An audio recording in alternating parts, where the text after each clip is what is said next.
Welcome back to our discussion on the civil rights movement. And last video we talked about JFK and his influence in what he called the new frontier, this idea that he was going to change society.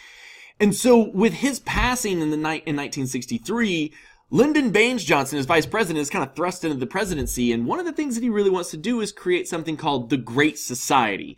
So this is what we're going to talk about today and his contributions to the civil rights movement.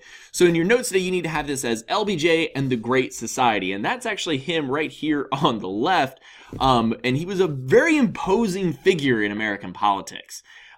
Once Kennedy dies, he was already, before he becomes vice president, I guess I should say, let's backtrack for a second. Before he becomes vice president, he's one of the most influential people in all of America and really in Washington itself. But once he becomes vice president, he's largely kind of ignored by Kennedy. Kennedy just kind of took him because he was a Southerner and he'd helped win him votes and had no real interest in actually using LBJ.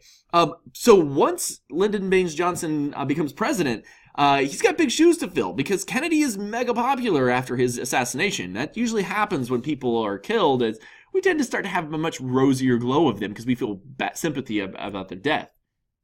So there's the personal side of LBJ and then there's the political side of LBJ. And really for Lyndon Baines Johnson, for Johnson himself, he would probably go down as one of the most influential, impactful, and important presidents in the last 200 years. If it wasn't for the Vietnam War, and we haven't really talked about that much because this is more of a discussion on the civil rights movement rather than the Cold War, but he gets America deeper into the Vietnam War, which becomes increasingly more unpopular. And so it really tarnishes his reputation in history, but he is a mega rock star in Washington before he becomes president. He's hardworking and he's ambitious. He started off as a teacher. And he kind of rises up, wins a spot in the Senate, becomes majority leader in the Senate, and is really one of the most influential Democrats in all of Washington, D.C., and was really well known for getting things done. He was somebody who could really motivate people and push them in maybe sometimes in rough and hard ways, but he could push them into getting done what he thought was right. Now, when he becomes president, one of the first things he does is what's known as the Tax Reduction Act, and it's in 1964. And the idea is it cuts taxes, about $11.5 billion. The result is it increases consumer spending, which means people were buying more stuff by about $45 billion over 4 years. And because they're buying more stuff, then companies can make more things, which means then they can hire more people, which means then unemployment fell 4%. And so it was a big success to the economy and to Johnson's administration early on. Once that happens, he's got some political clout, and so he wants to create what's known as the Economic Opportunity Act. And the idea is that the federal government is going to fund several new anti-poverty programs, things like Job Corps for work training, and getting people into positions that are going to pay them money. He also has VISTA, which is kind of a domestic version of the Peace Corps. They're going to go out and build bridges, build homes for people who don't have them, try to improve the lives of people around them.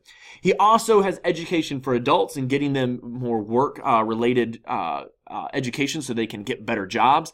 And he tries to really help fight rural poverty. Coming from the state of Texas, which was largely kind of a rural state in many areas and would really suffer from poverty, he really understood the grip that poverty had on a lot of Americans, and how while the 1950s had been prosperous, remember, they hadn't been prosperous for everybody, and he wants to change that. Now, quite possibly his crowning achievement was in 1964, known as the Civil Rights Act, and it did a number of things. It outlawed discrimination in public facilities, really officially ends segregation. He authorized the Attorney General to sue segregated school systems. So if your school had been only white or only black, the Attorney General, Robert Kennedy at the time, he could go in and actually sue your district and have you integrate your schools. He stopped federal funding for any schools that failed to integrate, which means schools got their money cut if they didn't follow the law. He forbade unequal application of voter registration, which means there's no more literacy tests, there's no more poll taxes. You can't treat somebody differently because they're poor or they have or because of their skin color. You're not allowed to do that anymore. He also forbade discrimination from employers on grounds of race, color, religion, sex, physical disabilities, or age. And we still have those today. And one of the things that happens with Johnson is, after FDR and the New Deal had come, many Southerners in particular had become Democrats.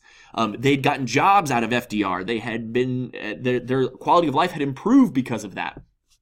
But still, many Southerners had issues with slavery and issues with integration. And so once the Civil Rights Act of 1964 happens, Lyndon Johnson and the Democrats take a huge hit politically to do what was right. And Lyndon Johnson famously said, "This is the right thing to do, but I'll lose the South for a generation," meaning it'll be hard for Democrats to ever win an election in the South ever again. And that is largely true. The demographics really switch after this election, whereas previously the South had been mostly Democrats and the North had been mostly Republicans. It starts to begin to switch. And what we see today in our current politics are that the New England area and majority of the North tends to be more of a Democratic voter bloc, while the South and parts of the Southwest, tend to be mainly Republican, more conservative electorate. This changes because of 1964. So as you can see, when we talked about kind of how politics have switched over time, they've literally switched and then gone back again multiple times. Now, there's a lot on this page, and I don't expect you to memorize all of it, but I do want you to understand what are some of the programs that come out of the Great Society. Well, there's the Civil Rights Act that outlawed the discrimination that we talked about a minute ago. You have the Voting Rights Act, which tries to make it illegal for things like literacy tests and poll tax to exist and make it have an equal opportunity for all citizens to vote. There's the Omnibus Housing Act, which provides homes for low-income families. There's the Water Quality Act that tries to clean up water and stream and drinking water for people. There's the Clean Air Act that does the same thing. It tries to lower emissions for cars and industry. There's the Higher Education Act that provides more scholarships to get more people into college so that you can have a better educated workforce. There's the National Traffic and Motor Vehicle Safety Act, which establishes standards for cars. And there's the Air Quality Act, which sets guidelines for air pollution and clean air standards. If you think about this, what is Lyndon Johnson trying to do? He's trying to recreate America in the image that he wants. He wants things to be fair. He wants the environment to be cleaner. He wants, as a whole, a great society, to be that shining beacon on a hill, to be the thing that the rest of the world continues to look towards. He wants to lift everybody together. It works, but it's not something that works for a very long time because, as we see with most presidents, they're really only there for a short amount of time, and future presidents can change things. Now, they're not going to change overnight. Obviously, when Richard Nixon becomes president, he continues a lot of these same policies. He creates the EPA, which kind of becomes the environmental protection force that looks over and polices ecological polluters. They're going to do a lot of these same things, but it's hard for a president to make long-lasting change. For LBJ, the biggest thing that comes out of this are his stances on civil rights. And it's pretty profound. Being a Southerner, it was a big deal, especially a guy from Texas coming out there saying African Americans should, and everyone and other minorities should have equal rights to the rest of America. That was a big deal. So if you take nothing else away from LBJ, understand that his civil rights movement legislation and his idea of the Great Society really makes a lasting impact on America. It not only shifts America politically, it shifts it socially. It starts to try to level the playing field for the rest of society.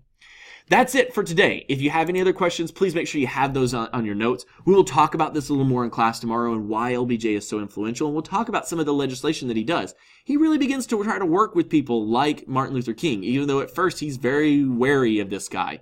And he's going to really... It's because of guys like King that really push LBJ even more in the direction of civil rights. We'll talk about all of that tomorrow and in future videos when we talk about the civil rights movement.